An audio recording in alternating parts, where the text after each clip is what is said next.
If I had to recommend just one audiobook this year, which one would it be?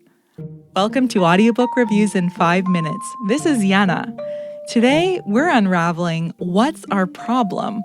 A self-help book for societies, written and read by Tim Urban.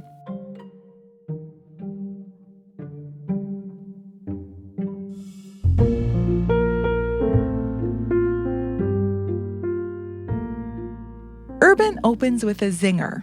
What's our problem? He observes how in our era of rapid technological growth, our societal wisdom isn't quite keeping pace.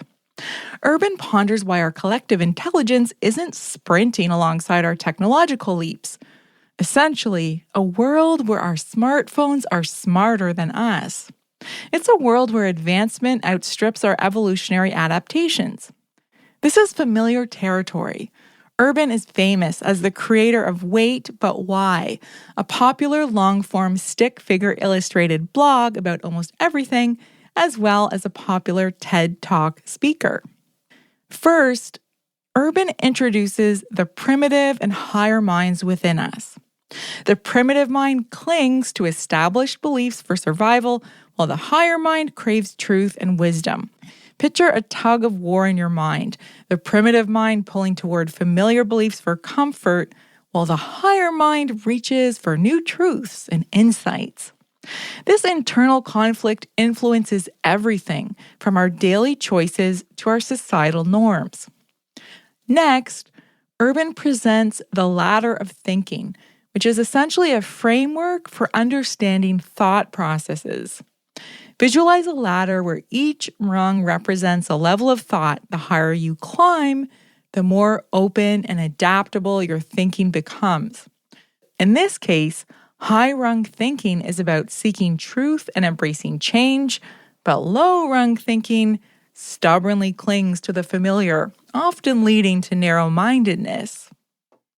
Urban continues to build his framework with this concept of an emergence tower metaphor to depict society as a living organism.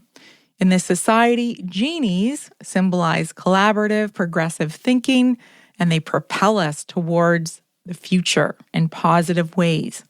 Golems, in contrast, embody conformity and stagnation, and they're often hindering our collective growth.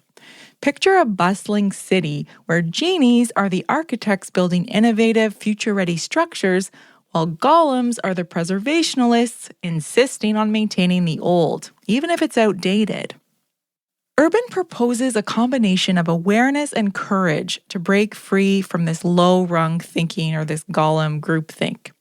It's about recognizing our biases and bravely challenging the status quo, fostering a society that values truth and diverse perspectives.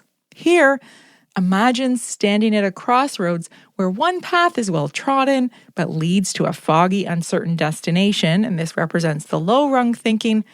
The other, less traveled path leads to a clear, panoramic viewpoint, and this represents high-rung thinking. Okay, so now I want to delve into what I found the most compelling part of the book, and that is social justice fundamentalism. This is where Urban has drawn the most criticism and praise, and maybe it's because so many other reviewers seemed enraged by this section that it made me really curious.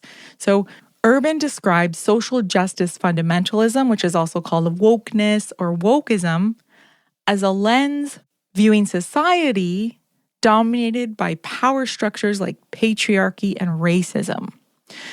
This viewpoint assumes such forces underpin every single societal interaction.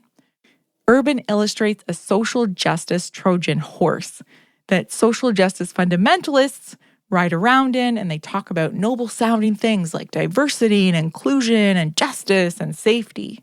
But inside the social justice horse are all kinds of low-rung, illiberal things like tribalism, bullying, bigotry, censorship, witch hunting, anti-intellectualism, discrimination, and, of course, hypocrisy. And these are all the signs of a big, lumbering groupthink golem. I think the reviewers who disagree with this section are likely blind to their own woke tendencies. They all come across as a bit self-righteous for being called out on their extremism and compared to the low-rung thinkers on the right. But I think it needs to be said.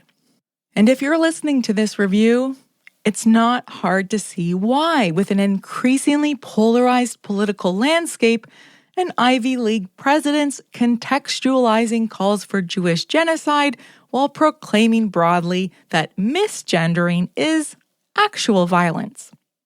On a side note, Urban is famous for his stick drawings, which are included as a PDF with this audiobook, but he also describes them in detail instead of telling the listener to refer to the PDF, which I thought was interesting. This is an unusual take on visuals within an audiobook.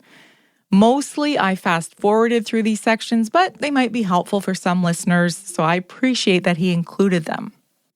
Ultimately, this audiobook is a bit like stepping up a ladder in your own backyard. Each chapter lifts you a little bit higher, offering new views on our society's quirks and complexities. It's like peeking over the fence to understand not just your yard, but your neighbors and their neighbors and so on. And best of all, Urban's style and his delivery makes this feel more like a friendly, neighborly chat rather than an academic thesis or lecture, which helps us navigate our world's intricacies with more wisdom and kindness.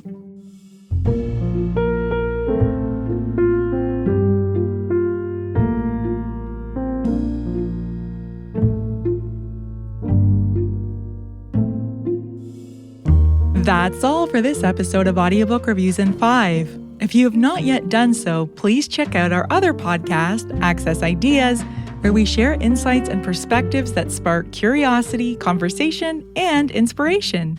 Until next time, thanks for listening.